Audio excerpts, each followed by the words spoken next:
All right, before we get going here, just got a little intro video to let you all know what we're in for the next little hour here.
It just gets worse from there.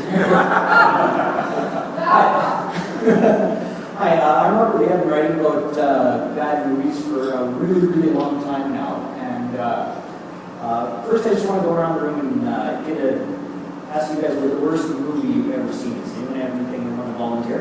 You want a list? Oh my God, you have a list? Yes. Robot Monster. Robot Monster? Oh, the Gorilla in the Diving Helmet. Yeah, that's a good one. Chud. Chud? Chud, well, that was cheesy on purpose. Plan 9. Plan 9? Plan 9. Stardust. Zardoz. I actually cut Zardoz out of this because I didn't have enough time for this. I'm going to do this entire hour only mentioning Plan 9 from Outer Space once. Nazi surfers must die. Ooh, drama. Yeah. I didn't think much for Razor then. Razor. Ooh, I love that. Oh, I'm gonna have to. I felt like a dog staring at a TV going. All right. So to start us off, I've got 2 DVDs we're going to give away here for 2 people who can answer a couple of trivia contests, trivia questions from. I understand a couple of people here are from you guys actually won a bad movie thing? Yeah, you guys.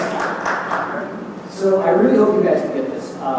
So first DVD I have here is one of the worst comedy films ever made. And you come up and pick it up after the show. It's for the person who can tell me what the smallest box office gross of all time is. That's for the movie Zizek Road. Now the fact that none of you have heard of it probably doesn't mean to speak well for it. So anyone want to venture a guess here?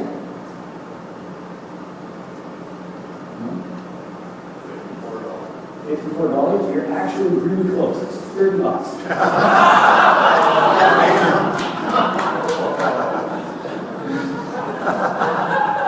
Close enough. And actually, that's incorrect because $20 of it was refunded because it went to people that we worked on the movie. So I'm sorry, that was you that mentioned that? Yeah. All right, come up and see me after. And the second movie that I have to give away is for Battlefield Earth, which is my personal favorite bad movie of all time. For whoever can tell me what the biggest box office flop of all time is.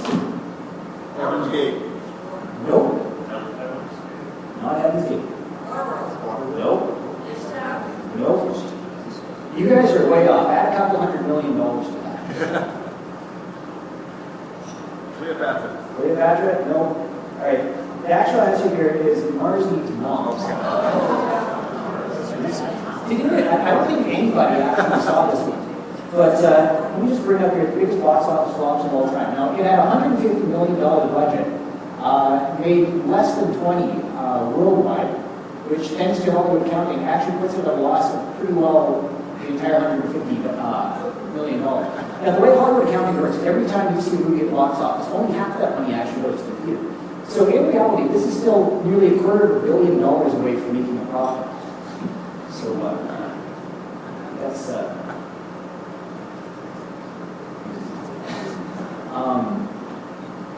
now, if I ask you who the worst director of all time, Alan Smith, well, thank you.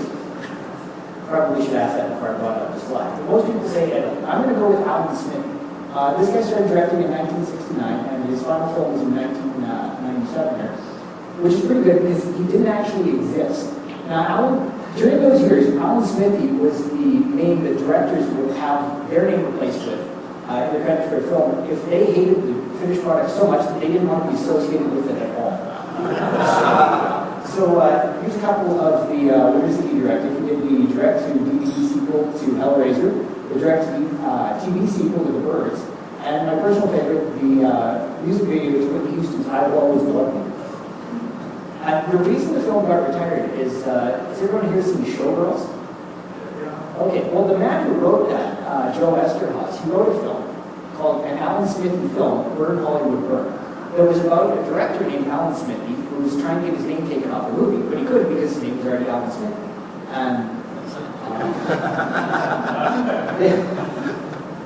And the movie was directed by Arthur Hiller, I believe. And he hated the finished project so much that he had his name from it. And so they went and they replaced the name with Alan Smith. So there is a movie called an Alan Smithy film, directed by a man named Alan Smithy, about a director named Alan Smithy, who directed a movie where he has his name taken off and being replaced by Alan Smithy. So after that question, they just kind of tossed that off.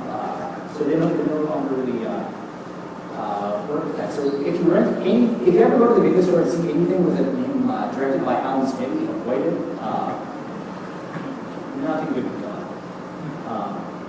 Now, the first one I want to really show a clip from here is The Room. Has anyone seen The Room?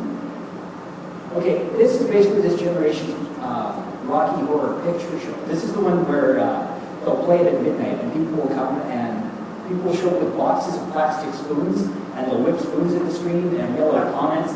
I've been to this, it's really fun. So unfortunately this is one of those movies that you have to watch the entire thing, really beginning to end to really understand what makes it bad. So I'm just going to play one clip from here. Probably the most famous scene from the movie. And there's two shout-outs that I think we all want to yell at the movie screen here. All ready for that? Okay. First thing that's going to happen is the main character is going to walk into a flower shop and he's going to meet a dog. And the standard thing when you're watching this movie at a midnight screening is you wave and you yell, "Hi, buddy." And when he leaves, he's going to yell, "Bye." And we're all going to wave and yell, "Bye." So, I'm sorry, I apologize. I just had to completely remake my entire presentation, so I'm not entirely sure if this clip is going to work here.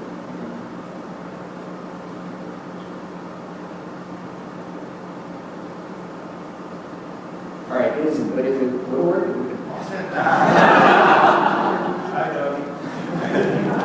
So instead, I think we should probably just talk about the Star Wars Holiday Special. Now, I know, I'm sure lots of people have heard it. Has anybody here actually seen this? I was kind of guessing you would. I'm sorry. I saw portions of it on YouTube. Yeah. So the Star Wars Holiday Special came out in 1978, the year after Star Wars was released.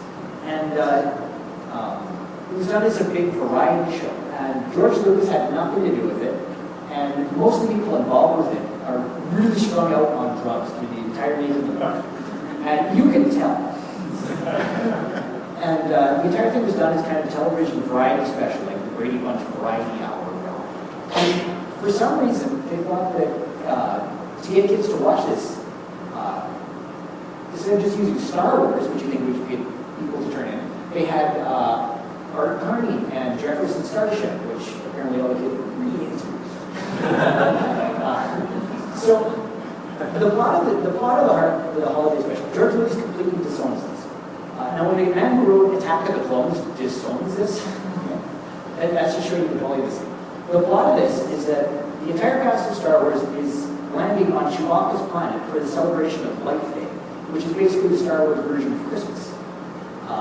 And the film opens up with 5 solid minutes of Wookiees talking to each other in mumble with no subtitles.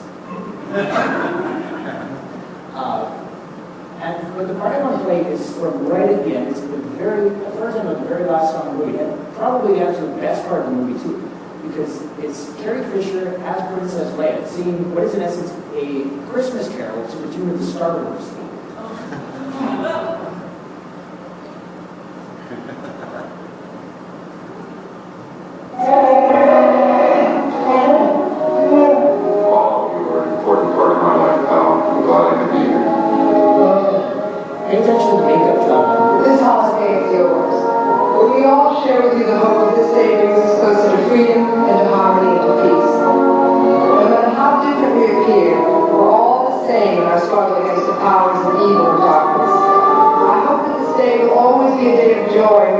reconfirm our dedication and our courage, and more than anything else, our love for one another. This is the promise of the Tree of Life. We celebrate a day of peace, a day of harmony, a day of joy we all share, together joy us free, a day that takes us through the darkness, a day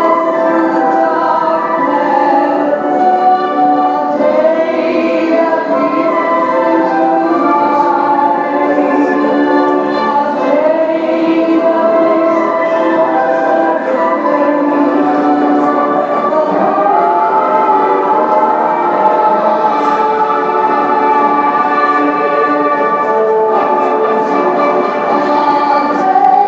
begins to rise, a day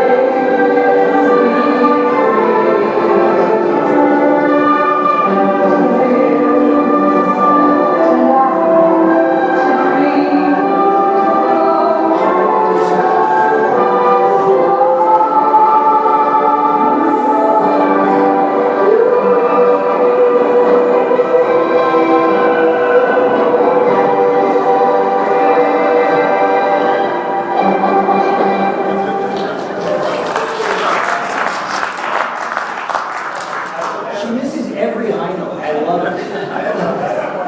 Yeah. Was C-3PO touching the scratch? I think about the least worst thing. All right. So now I'm going to get into this is the only time in this entire presentation I'm going to bring up Planet 9 from outer space. Now, I'm sure if you're here, you've probably seen Planet 9 from outer space. If not, what's going on in this scene right here is Bela Lugosi died before this movie was made, so the director, Ed Wood, had his dentist come in and stand in as him. You can tell because he's about a foot taller. And so he's just, anytime the Bela Lugosi character appears on screen, he's got his arm over his face. It's what's known as, what's generally known now as a fake shim. Now, has anyone ever heard this term, fake shim? All right, well, this was a term for this that was come up with by Bruce Campbell and Sam Raimi when they were making the Evil Dead movies.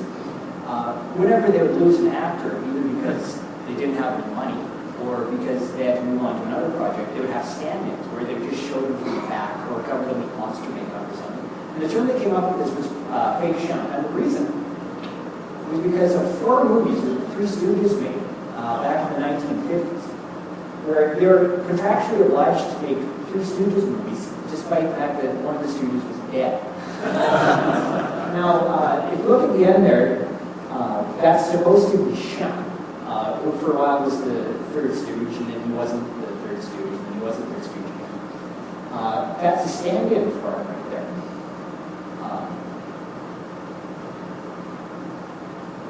So I'm going to show you a clip of the very first movie ever to use a literal fake shim, which is Rumpus and the Heron from 1956. It's really, really disturbing because for these 4 movies, I'm only going to show you one of them, but for these 4 movies, the characters are Mo and Larry are constantly having to talk to each other and remind each other why Shem's not in the scene. So it actually points it out more than if they just wouldn't have had him in the movie in the first place. And anytime they actually do need to show him, what they do is they show him from the back using a stand-in who looks absolutely nothing like him. So I've got 3 scenes here from Rumpus and the Heron. Just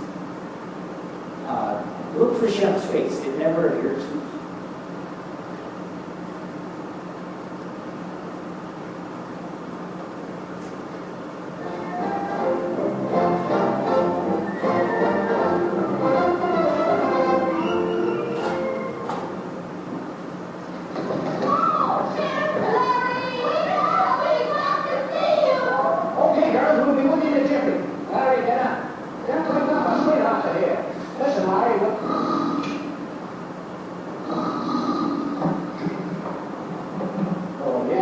Wake up is kind of a morbid line in dead.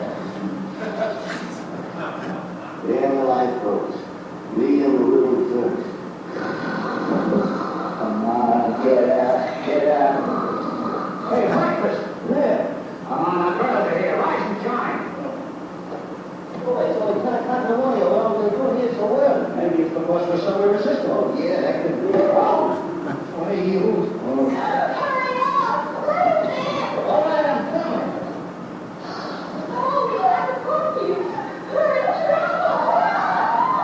Hey, easy, right? I'll call Chief. Yeah. Chief of Rebound Depot. Come on. That's it. You guys crossed a lot. I couldn't sleep, so I've gone down to work in the restaurant. We'll see you later. P.S. If you don't get this note, let me know. I'll write you another. Signed, Shannon. We just got one. There he is from behind. I got it. He's got it. Tell us, give what you got. That's all right, I got it. Oh, I'll cure that. Where? Oh, hey!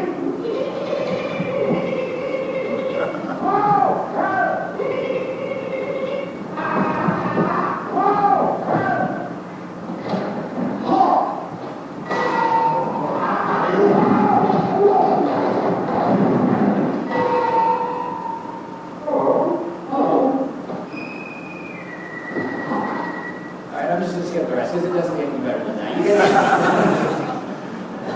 All right. Now, before I get into the really, really weird stuff, I've got one more little educational bit. So I want to show you what's probably one of the most irritating things with modern films, which is basically known as the Fedex Arrow film. If you don't know what the Fedex Arrow is, if you look at the Fedex logo right there, there's an arrow between the E and the X.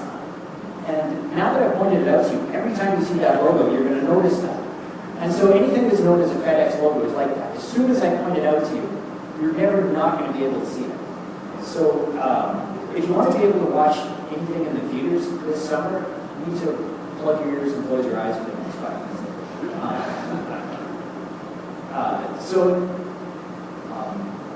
It's really most noticeable with the way these films are advertised. And I'm not talking about something like how every comedy film uses red text on a white background, or how Matthew McConaughey can't seem to keep his balance. So I'm going to use this as an example. Does anybody notice anything horribly wrong with this poster, aside from the fact that I don't know why anybody would do a special edition night at the museum? And it doesn't look that bad until you compare it to, say, this poster. And say compare that to this poster. Now, I understand that there's some pretty smart people in the room, but just for the small ones, I'm going to pop all 3 of them up next to each other. So I'm sure you're noticing a bit of a pattern. Actually, let me zoom out a little bit more.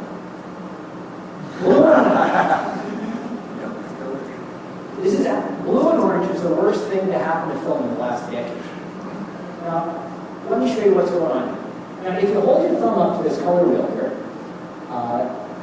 find where it matches, and then move directly across. Jesus, I got a camera here. You come across to, for the avatars, you come across to the color teal. Now, anyone who remembers basic color theory, if any 2 colors opposite each other on a color wheel will pop out when you put them next to each other. And ever since the invention of digital color grading at the beginning of the 2000s, it's made it really easy for people to go in and specifically alter the tips of their movies so that people pop out in front of the background. The average person winds up looking orange, and the backgrounds become incredibly blue. For example here, here's an image from Cyber Lunch. You notice that there's actually no color in this at all. It's orange and blue. It's something orange happening in front of something blue. Here's something blue happening in front of something orange. Here's a scene that goes from orange to blue. Here's a blue person standing in front of some orange. Avatar. Avatar is a much less colorful movie than you actually remember it being. Here's what you're eating. Watch Avatar and drink every time you see the color red. You'll be sober by the end of the movie. In fact, if you look really closely, the movie's about orange people wearing blue versus blue people wearing orange. Every person in the entire movie is wearing blue. Next time you're at the movie, next time you're at a blockbuster movie, watch to see what color people's clothes are. Crowd shots. Every single person in the crowd is going to be wearing blue. I guarantee it. Then you have movies like Transformers 2, where every shot is literally just something orange in front of something blue. which you wonder why, you know, wondering why Bumblebee was the main transformer in the film? It's because he's yellow. That's it. He looks good against the sky. In fact, I'm pretty sure that the only reason that the movie was set in Egypt was because Egypt is orange. And here you go, orange person wearing some wood. So the next time you're at the theater and you watch a trailer for a film and you're not entirely sure whether you want to see it, just look at the colors. Because I guarantee you that if the cinematography is orange things happen in front of blue things, there hasn't been any more thought put into the rest of them. So I'm going to show you the trailer for Transformers 3 here. And I want you to look at it and notice every time that what's happening on screen is just something orange happening in front of something blue.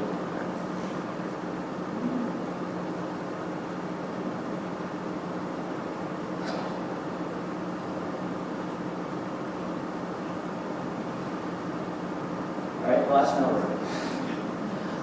I'm sorry, I had to transfer this all over on a memory stick. This computer goes, oh, wait, is it mine? Yes, it is. All right, so orange, blue. Orange guy, blue car. Orange on blue. There's a black man wearing a blue and orange shirt coming up.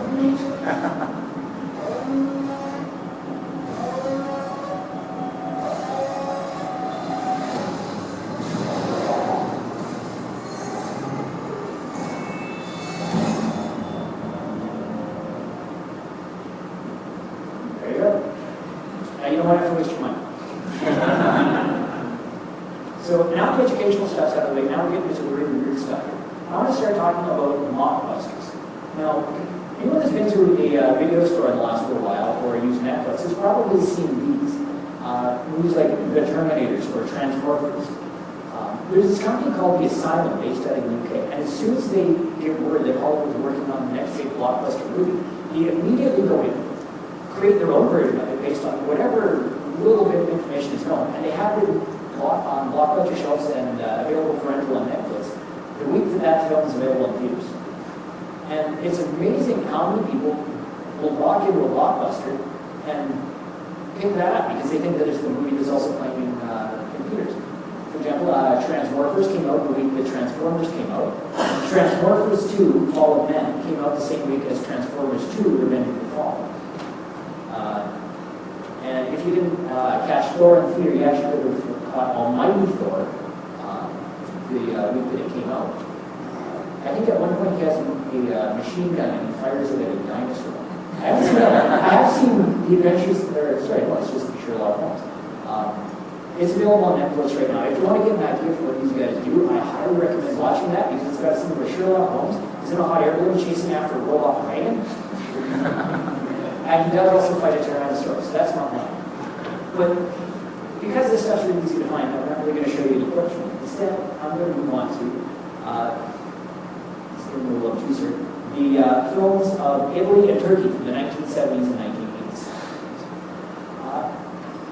If you start really digging into bad movies, this is the stuff that you want to start looking for, because Italy and Turkey had two things going for it back then, which is really, really lax copyright laws.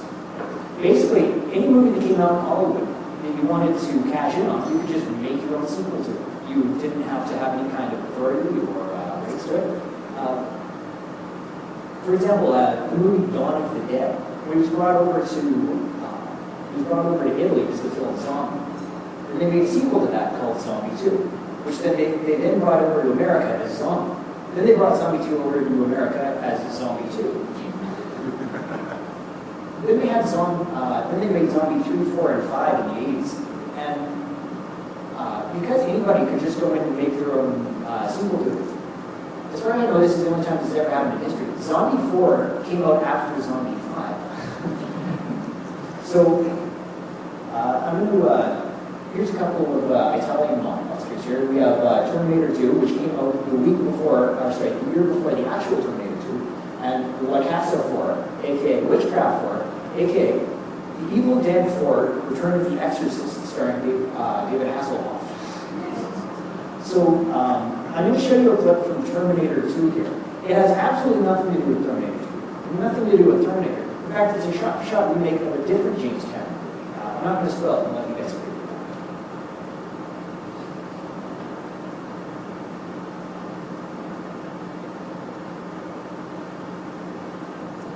And then you come out here. No, it's not you. There's someone in the corridor.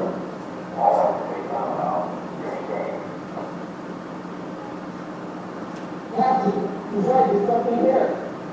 Come back immediately.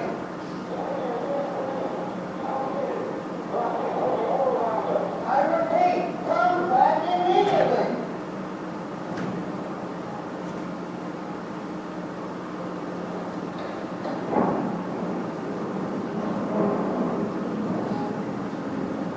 Quick, come on.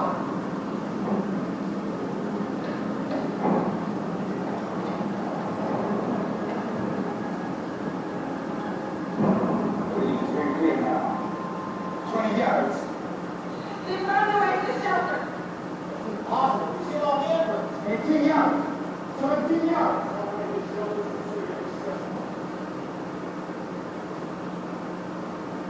16 yards. Let's bust it out.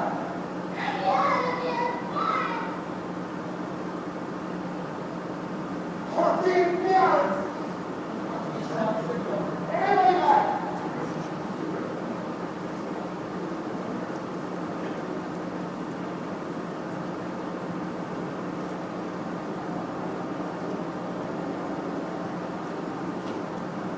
As you everyone's picked up, this is supposed to be that. 11, 10, 9 yards. 8, 7 yards. 6. The reading is correct, look. You can't be reading that right. 5, 4. Oh, Jesus Christ.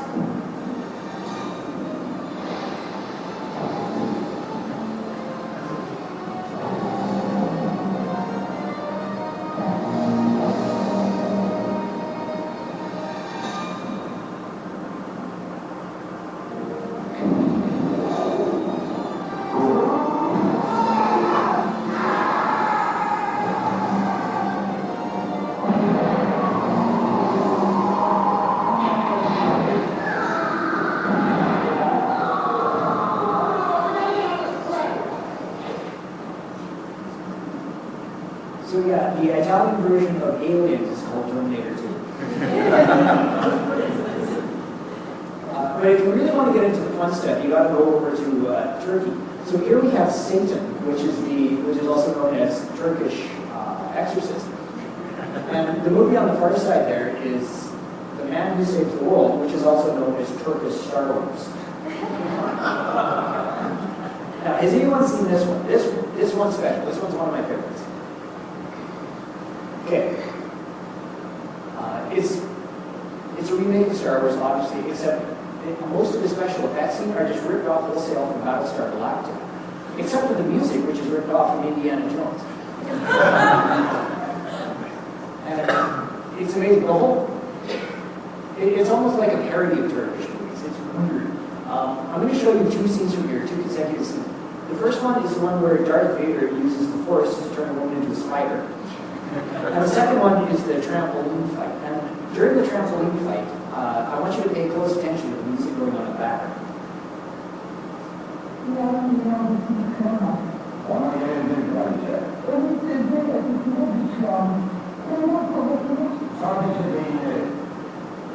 Dünyanın belini tekrar kraliçe. Yorulacaksın. Yorulacaksın.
I was to give my talk, I'd play the whole movie. The whole thing is that good.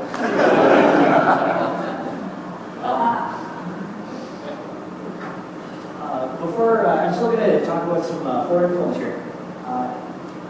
Now, E.T. is probably the most remade American film of all time next to Jaws and Star Wars.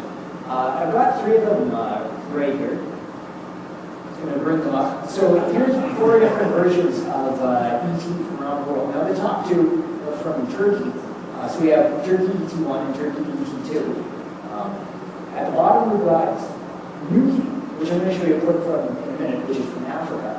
And in the bottom corner, we have Mac from Mac and Me, which was a E.T. ripoff sponsored by McDonald's.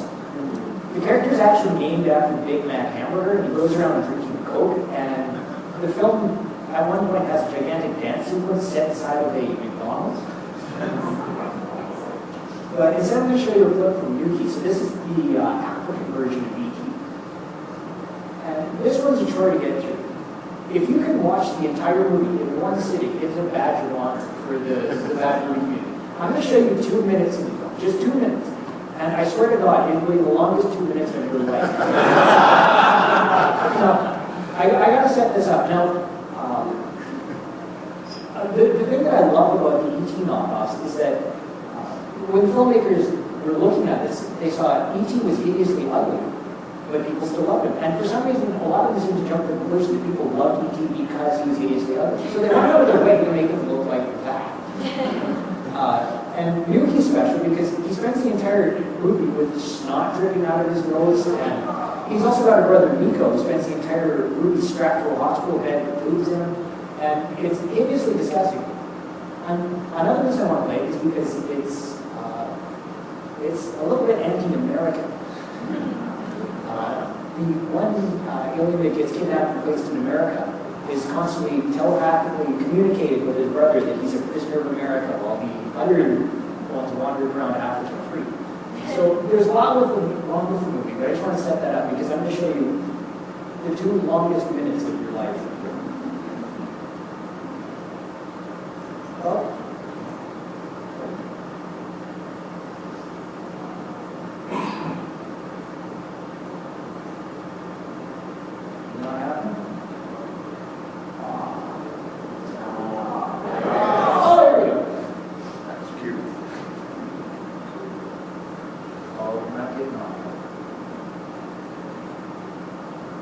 If you were in audio, all you would have got is the 2 characters saying each other's name back and forth, back and forth, back and forth for 2 straight minutes. So instead, I'm going to move on to the end here. I'm going to go over my 5 favorite movie villains of all time. I've dug into some really weird stuff here. So first movie I want to talk about is Bloodfruit. Now, has everyone here seen Reefer Madness? Well, this is a similar kind of drug, anti-drug movie. This one's from the 70s. And it was put up by some sort of Christian organization. And they put up this anti-drug movie. Except, for some reason, they made it into a slasher movie. Where the main character is a biker named Herschel who gets addicted to marijuana. And he gets convinced. It sounds even stupider when I'm saying it out loud. He gets convinced to take part in a scientific experiment where he eats marijuana-laced turkey, and this kills him. So the scientists take his body and they dump it in the ditch, but he comes back to life as this hideously mutated monster. And I'm going to show you just the first half of the trailer because it sets up the creature far better than I am. I'm not going to spoil what this guy is. It's something.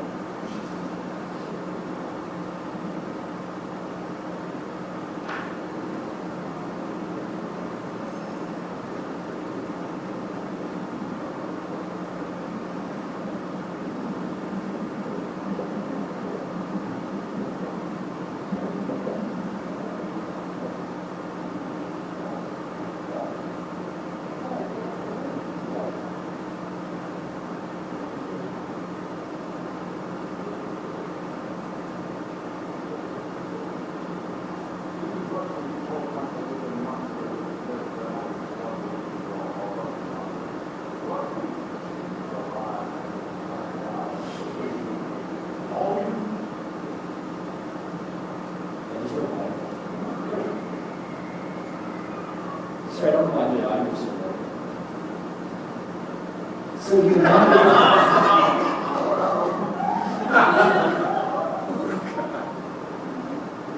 So it's a man with a turkey for a head that has to feast on the blood of drug dealers and drug addicts by straining them up and bleeding them like turkeys.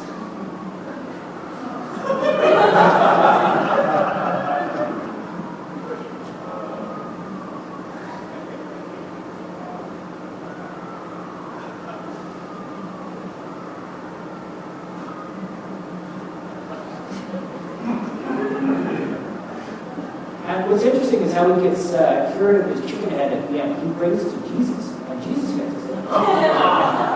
And then he wakes up, and it turns out the whole thing was a dream. So there's one other part I'm going to show you for this, because every once in a while, the director pops in to give a monologue at the audience about why they should be taking drugs. But the entire time he's doing this, he's taking massive drags of a cigarette. And just kind of rambling. And the only way this could possibly make the slightest bit of sense is if there's someone out of your fucking mind. We live in a world subject to constant change. Every second, every minute, every hour, changes with it. These changes are perhaps invisible to us because our level of awareness is weak. Take, for example, how the things we do and say, the people we do, all of these things affect our lives. I showed a little bit of that, because that goes on for 10 minutes, and it doesn't make any more sense to me. Number 4, the killer shrews. Now, a couple people might have seen this one, because this was on Mystery Science Theater. This comes from Hollywood's Arrow, where they were obsessed with giant monster movies. And they found that if they held something really close to the camera, it would become giant. And you get a giant ants and giant leeches and giant whatevers. And the thing that I really admire about the killer shrews is that it didn't go that way. That's not what they did. Now, just for reference, this is a shrew. This is what we're going to see eating people. But instead of just holding a shrew up to the camera, what they did is they took dogs and they gave them big fake teeth and covered them with carpet. So this was supposed to be a killer shrew. This is what a killer shrew should look like, and this is what it is.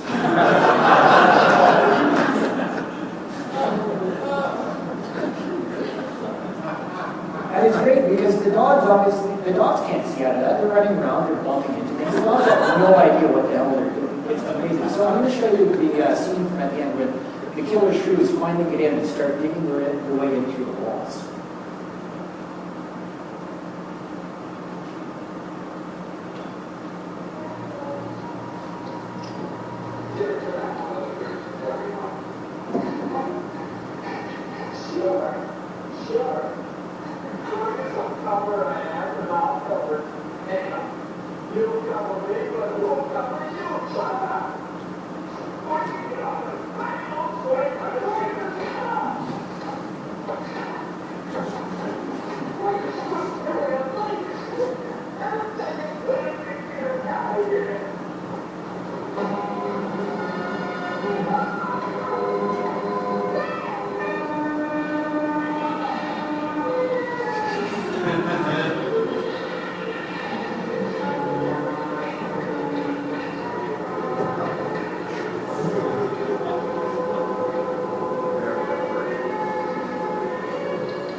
The Goblins from Troll 2. Now, this one's been getting a lot of exposure recently because a documentary came out about this movie. This is another one that's become kind of a midnight movie where people gather to yell things and throw things at the screen. And there's actually one theater in Texas where the cast members will show up and watch the movie with you. Now, I'm going to set up just one scene from this. Now, the Goblins from Troll 2. There are no trolls in this movie. There are only goblins. And this is a film about, see if I can describe this so it sounds like a lunatic. This is a movie about a family that moves to the town of Millbog in a house exchange program. And they get to Millbog, and everybody in the town is secretly a goblin. And what they do is they trick you into eating green food. And when you eat green food, you turn into a plant, and then the goblins come and eat you. So the main character of this movie is Joshua, who's a little 12-year-old boy. And occasionally Joshua is visited by his dead grandfather, who's going to show up here. So his grandfather kind of shows up out of the blue sometimes for no real reason, and sometimes he has superpowers, sometimes he doesn't. In this clip, he's able to freeze time for 30 seconds, no more or less, and this never actually comes up again in the rest of the movie. Yeah, I'm going to show you.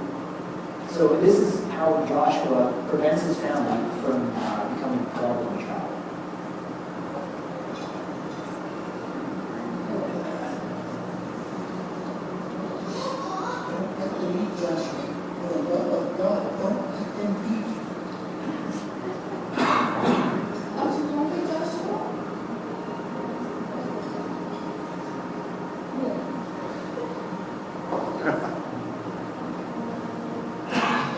Joshua, you're the only one that can do it. They eat. They come to the same end as Peter in the story.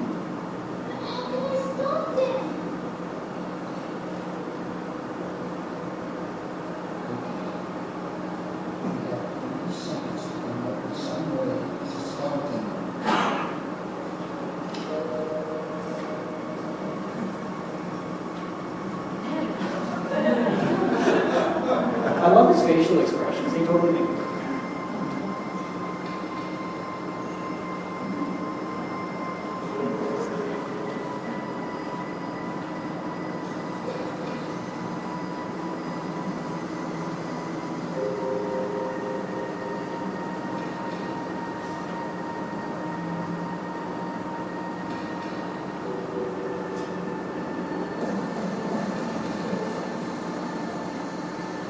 You can see everybody doing it.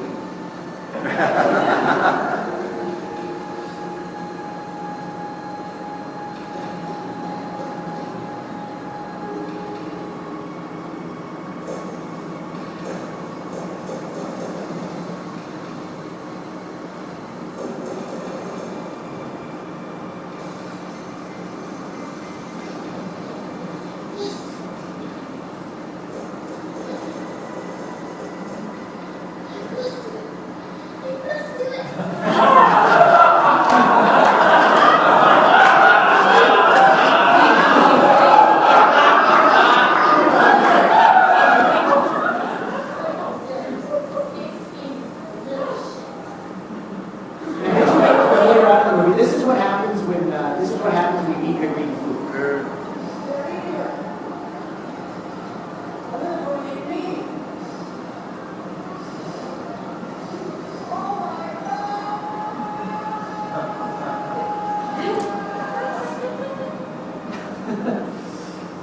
Yeah, the tradition with that one is anytime you watch it, you have to be eating green food.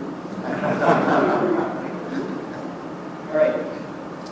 Now, my second favorite of all time is the Garbage Day Guy from Silent Night, Deadly Night 2. Now, yeah, you're laughing. You know what I'm talking about. Silent Night, Deadly Night 2 is one of the best examples of really cheap filmmaking. Because originally when they made it, they weren't given the budget to actually shoot more footage. They were given the original film and told them to re-edit it into a brand new movie.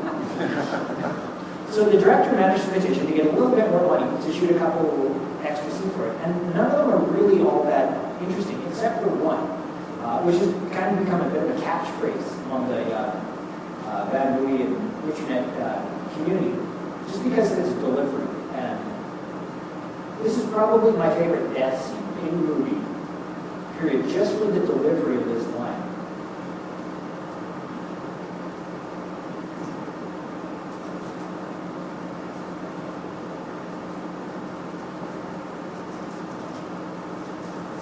Oh, we're not gonna sell.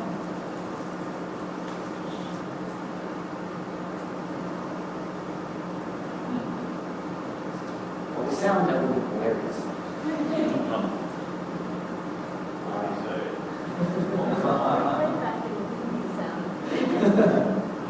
He just yells garbage day in a really bizarre tone. I can't do it justice. You're gonna have to look that up. It's amazing.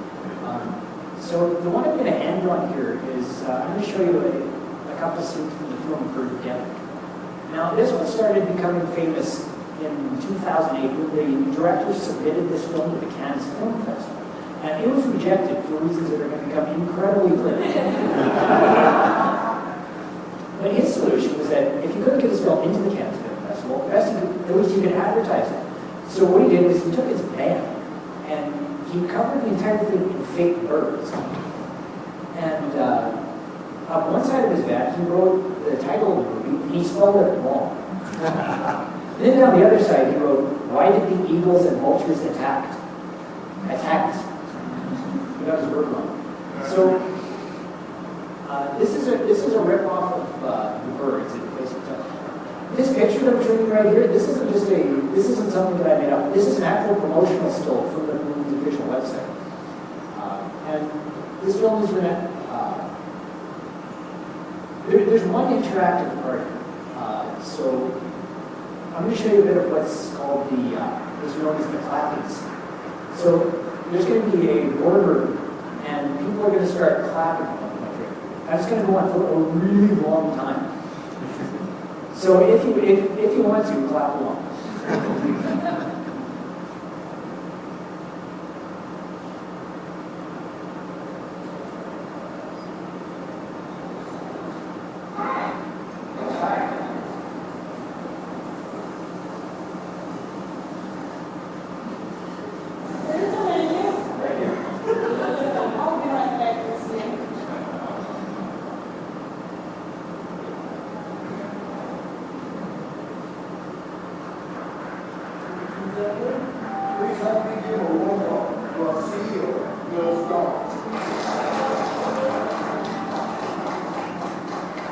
Ladies and gentlemen, I have some great news. Our board of directors has agreed to the acquisition of MCT Software by Oracle Corporation for $1 billion.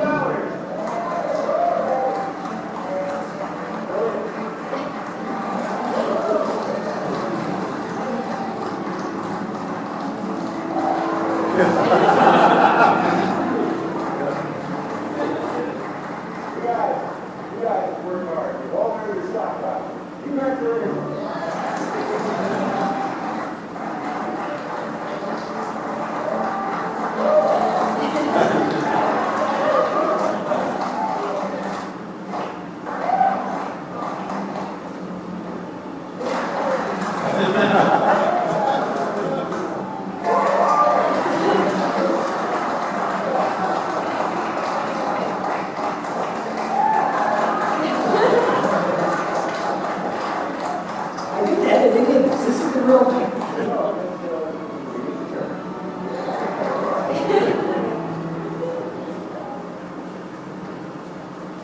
And this is after the birds attack. Nice try, Ramsey. This is Adam. Nice to meet you.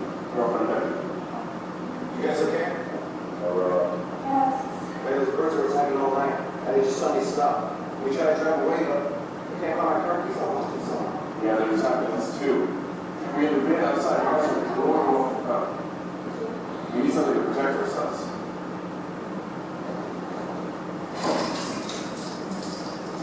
Use these two. Alright. Let's all turn our backs to each other. That way we can see the birds from the right direction. Just like this.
savior in the forest.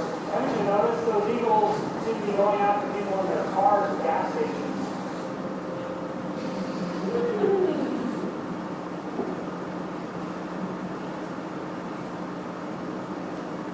All right, so that's all I have. I got about 15 minutes left, so either we can do Q&A or I can show you guys some more clips, or what would you like to do?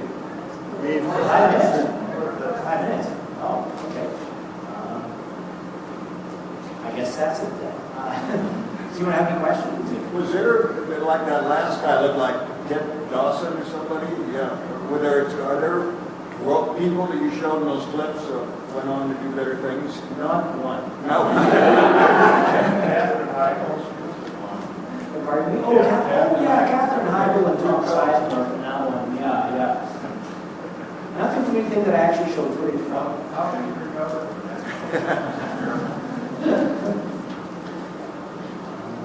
Yeah. How about no John Roberts movies? Because John Waters is great.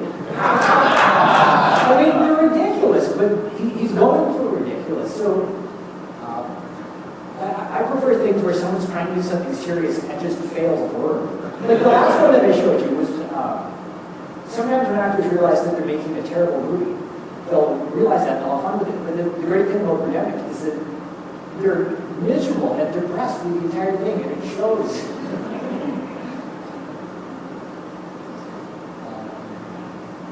Better?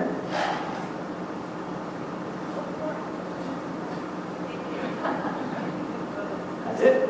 Thank you.